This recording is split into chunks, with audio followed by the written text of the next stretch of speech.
Now, this is someone who has been a veteran of the industry, held a key role in multiple MNCs, and also the EC founders, CEOs of the BSDC. Let us welcome E.T. Tan.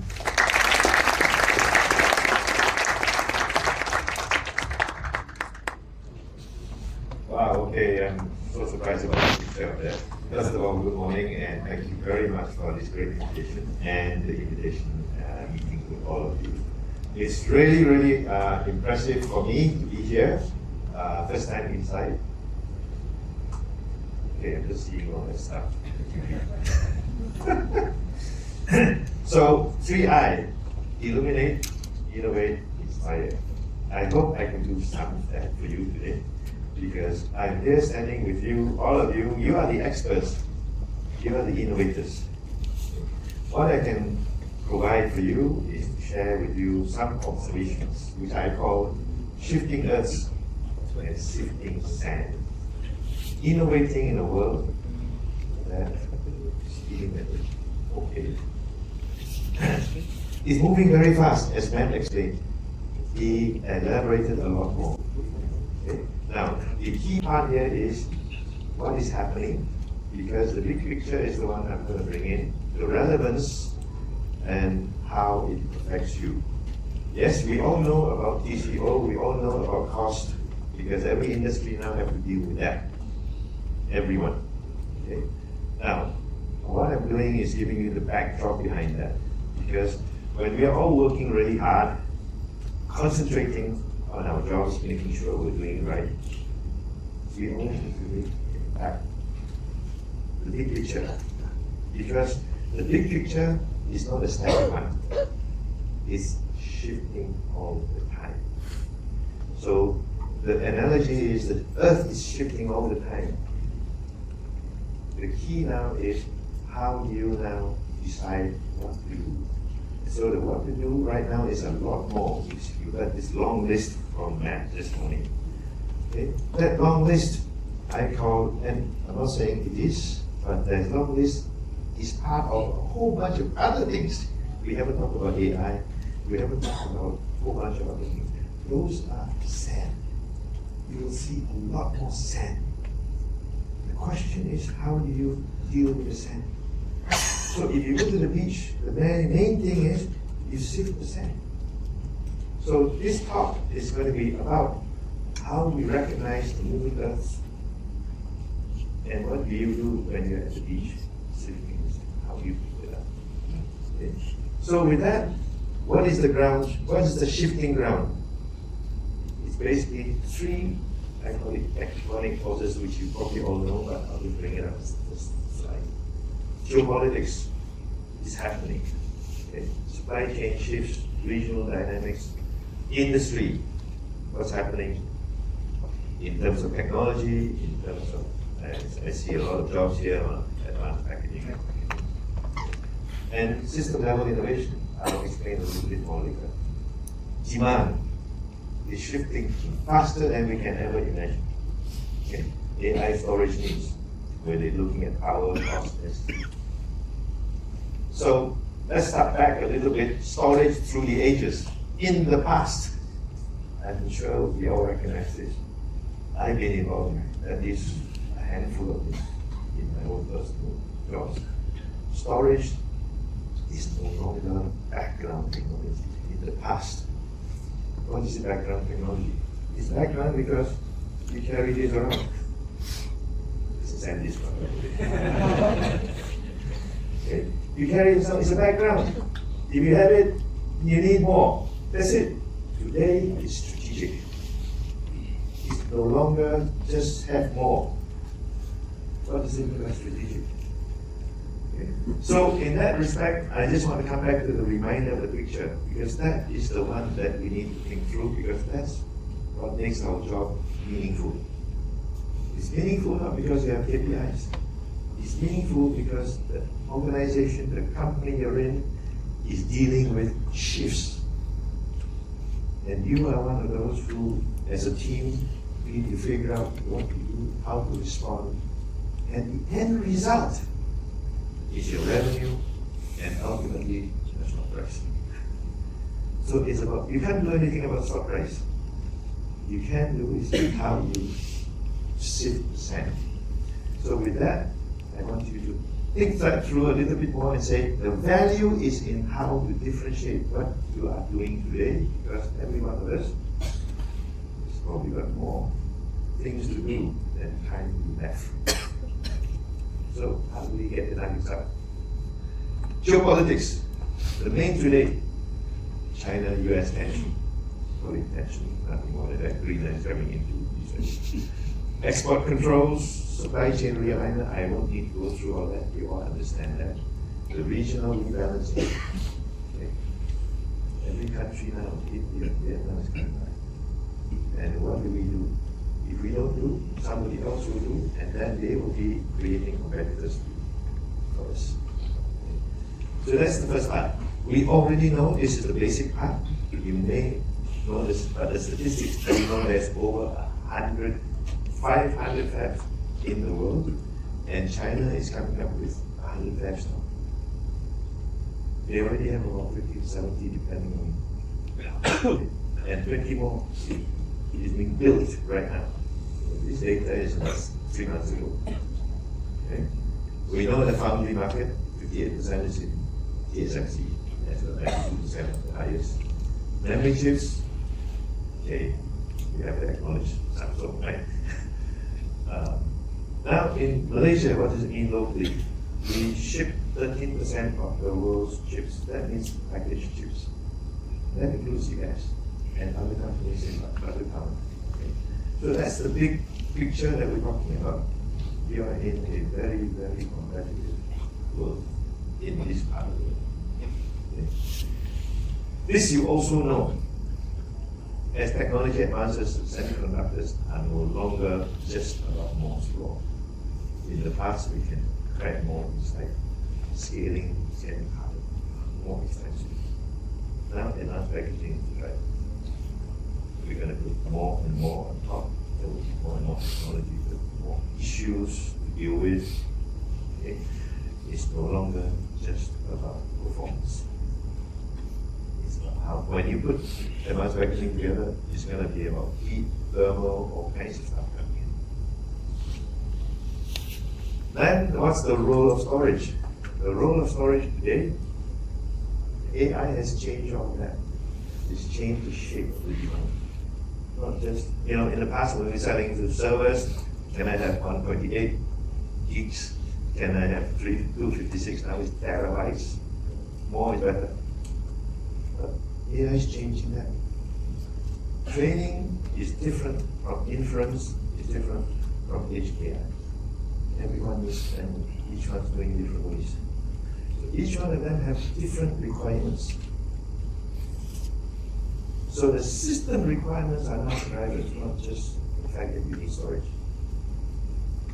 What does that mean to you? Think a little bit more, because it's no longer just how do I crack more in? How do I improve yield? It has to start at the system level.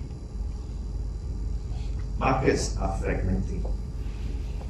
That goes without saying. The consumer side, okay, they have to be off.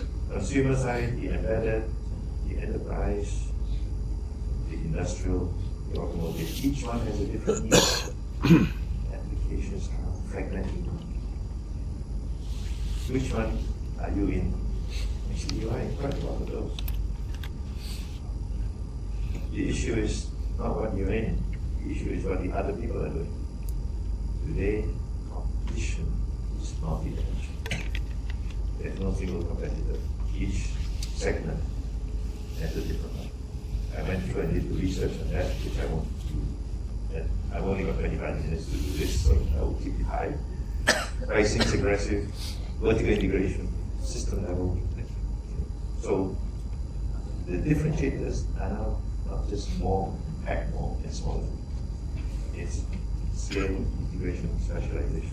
So knowing what to trade off now becomes a strategic issue. Question, opportunity. How do you trade off when you're just doing storage? I'm just doing a little component and it's going to go in there.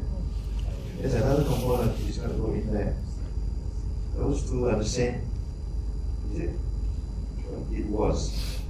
But if it goes in there, it will have different requirements. If it goes in there, it's different from that one. I know you all know that, but I want to say it out loud again. And you know, this is the time to think about it. And that's really what I think the purpose of 3I. Not only innovation, it's illuminate thinking, where is it going? Inspire. You might get better ideas. That's what you guys are. I'm just impressed with engineers here. Okay? So knowing material becomes strategic. But where are your core segments? Where does SanDisk come to play? You're all in everything right now. Consumer, AGI, embedded data centers. Which are the ones you want to focus on? Can you do all of it? It'd be good to be able to say I can do everything. It depends on the strategy of the leaders here, right? Which one's going to give you the biggest bang for the buck? And if we go down to ultimate, which is the one that's going to give you the stock price, if you like, next level, revenue and profitability, next level, markets and volume and characteristics. So that's the question you need to be asking. You cannot depend on just one group or another group. This morning I just met all of you guys, different functions. Okay. So we have to come up with, and not only that, each one of you, I'm quite sure have ideas. How do you bring it up to your organization? How do you bring it up to your bosses, to your functions? So that's where the shifting earths come in. So I want you to picture this is all the other issues, all the things that trade-offs you have to. When I have geopolitics, AI in the semicon world, we have industry, demand. That's will continue to shift. In fact, it's shifting even faster every 3 months, every 6 months. Human judgment is the one that does the sifting. How do we select? How do we decide? Okay. How do you collectively work together? You can't do this with so many other people. You have to have a way of doing it. Okay? Because the nuggets that you need to get out of the sand are innovation, trade-off, focus, ultimately strategy. Sifting is a human skill. And that human skill is a collective skill, not just one person, but a team. How do you work together? Okay. Now I'll tell you a little personal story. Spend a few minutes on this. I won't go into all the big details. It's a long story. So if you want, I've posted in my LinkedIn one story here, which is about markets, and another story here, which is about listening to customers and markets and how you do it. Where I was, this is 1989. The project was to replace half-inch tape drives. At that time, those are half-inch tape drives. To replace that, okay? And so the project was this. Half-inch tape drive is this big. Here and this big is only about 400 megabytes. This is at that time 1.2 gigabytes. Today it's probably 10 more. It had, as a result of this project, 8 generations. 8 generations, and we're up to terabytes, and for the same disk. For this. So here's the issue. Okay. Oh, by the way, just to show off, here's the inventor that I work with. You recognize as me. He's also the inventor of the CD-ROM in Sony. So the opportunity to work with them was fantastic. And this is the whole team from Sony. Oh, how do you go back? Okay. This is the HP team and the Sony team. The big issue here was, how do we get to the market? replacing a whole generation of half-inch tape drives. At the same time, how do we understand total cost of ownership? Every bank at that time had this. They have warehouses full of tapes. The total cost of ownership to change all that is major change. Nobody wants to, so I went through and did a market. I went to meet all the customers. And that's the story there. Basically, they said, it's a great idea. It will make everything smaller. But when people steal stuff, put it in the back in pocket. Now they can steal 1.4 gigabytes instead of 400 big issue. Then the second question is, what about my software? I'm a bank, Citibank, okay, Chase Manhattan, all these big banks. I've got people trained change tapes. What do I do with them? What about my software? This is about total cost of ownership. So we have to completely redesign something and take that into account. So the way we did was, I won't go through the big story, you can go through that there. It's basically to understand that and then say, we have to think of the technical way to address that. I'll give you the quick summary. We basically made this tape backwards compatible to a hard-disk tape drive. We'll go to the details, that's for afterwards. First one.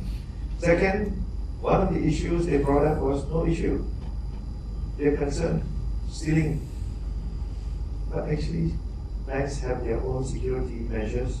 Like today, you come in, everything you have to give up. Leaving, you have to also check. So there's no issue. Because the benefit of going to something that we invented was so great. But the third thing was a big problem. Banks don't want to be locked into one company. Can we buy this drive from somewhere else? Wait, does that mean I have to open this up? Yes. So what we did, we created an industry forum, industry group, invited people like Magtech, Archive, all the tape drive manufacturers. You sure you're not fooling us? You already know the answer. So you have to make them believe, and you have to be true also, that we are accepting inputs. We all need to work together, and as a result, we all agreed that business became 600 million to $1 billion within 3 years. Whole new market area, it completely, as you know, you replace the hard-disk tape drive and open up other businesses. So that's the story I just want to say to help you think through. There are no such thing as constraints as long as you know how to innovate. And innovation isn't just about technical innovation. Technical innovation is only one aspect.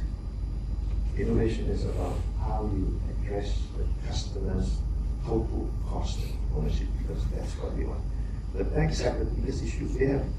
They showed us warehouses, air conditioning, because they have to keep the tapes in a way that you can still read after 5 years. You don't have to do this. Okay.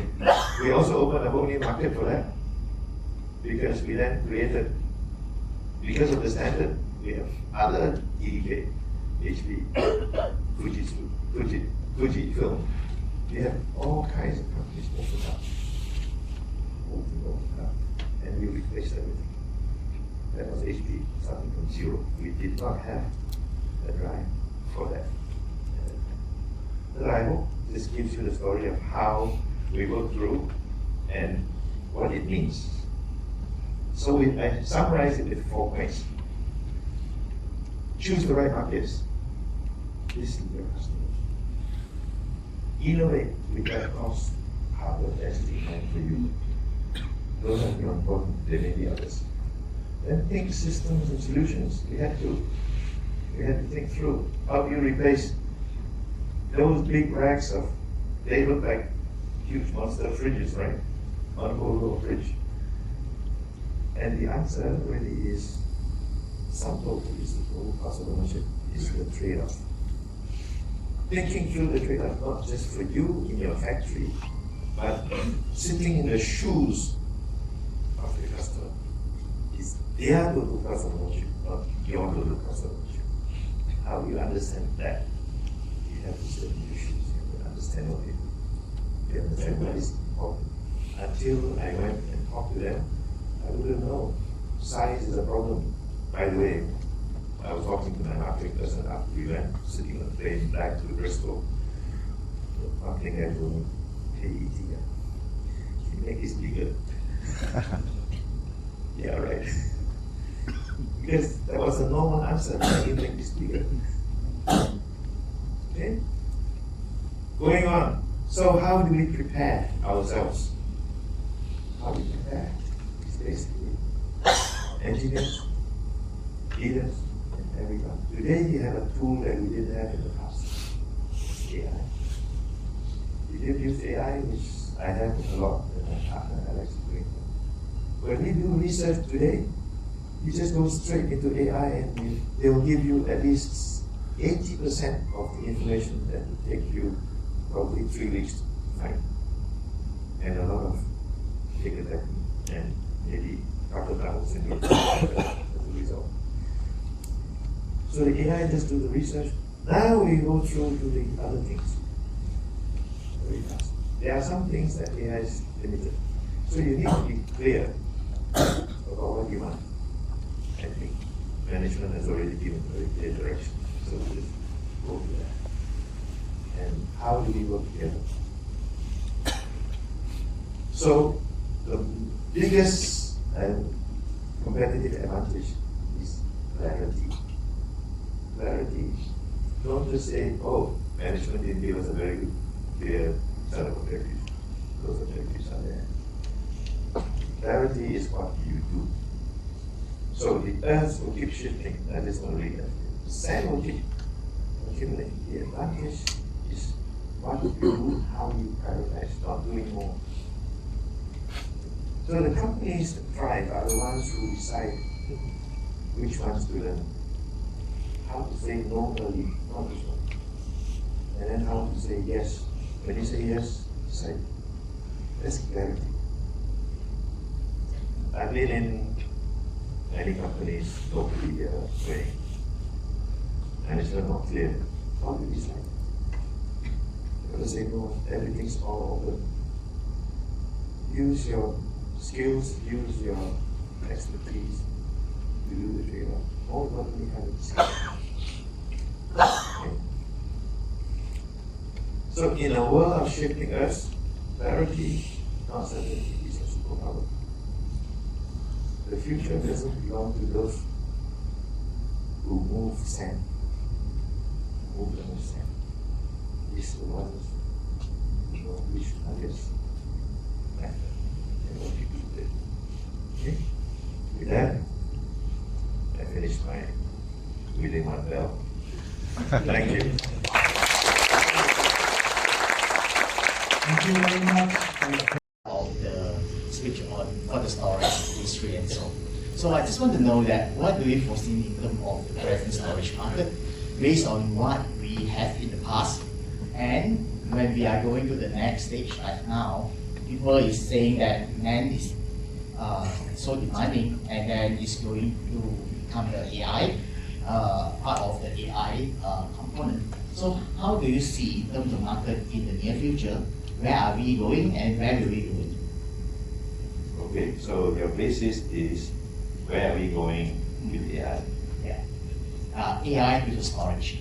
If I know, oh, with storage. AI with storage. So, okay, thank you. Interesting question from a storage guy. Why? Can AI be possible without storage? Can AI be possible without storage? Right? AI is all about data analytics. It's just a different way of doing data analytics, correct? Yeah. So in the past, it's called business intelligence, right? You have SAP, you have all the data, then you go business intelligence, then you do dashboards. That's a manual version, correct? Okay, so that's the manual version. What does AI do? AI basically is nothing except, it's not even intelligent, it's not even artificial, it's just an extension of what you're doing today. Okay? Which is smarter, faster. I use the word smarter, faster just to get it down to brass tacks. Okay? So what we're doing, what is going to happen now, what's happening is smarter, faster means now, instead of just this data, I get more information if I get here, if I go here, I go here. So I'm collecting more information, I'm reducing it down, and there's a method for it called tokens and all that stuff. We won't do that. This is a methodology, just technical people throwing words to marketing people getting them confused. Okay. So you will need, if you want to get faster, more high quality information, what do you do when you recruit people? If you want faster, higher quality information, you recruit the best engineer, correct?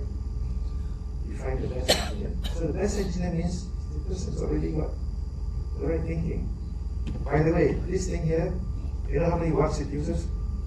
14 watts. Okay? The biggest AI only got 2.6 gigawatts.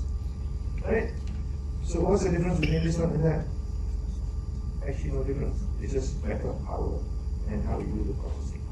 And yes, we have someone doing all the processing sitting there. We'll talk about it later. Okay? So you will see what is it that is happening.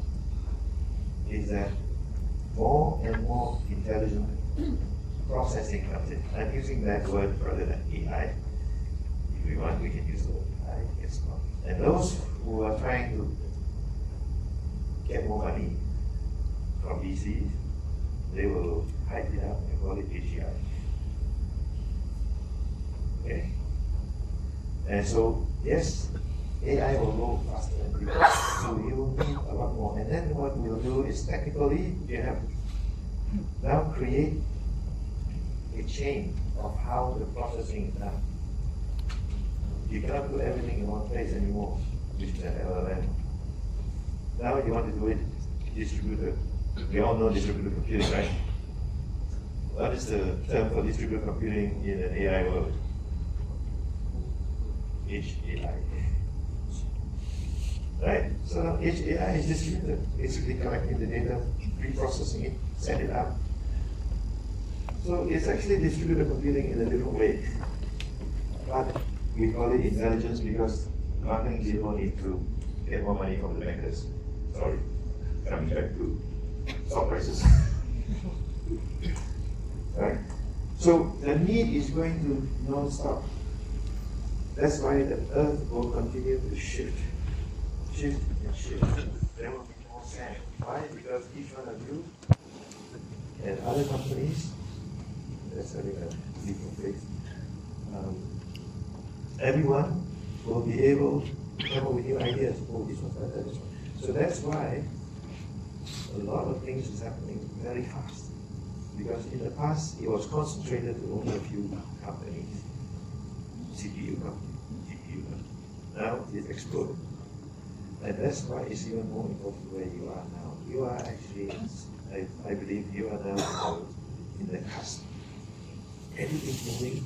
You have been in good positions. Now we are saying, okay, what can we do to accelerate ourselves beyond the main competitors that we have? That is, I believe, is the challenge that matters. If I say it like that, I think that's okay. Thank you for enlightening my heart. Okay.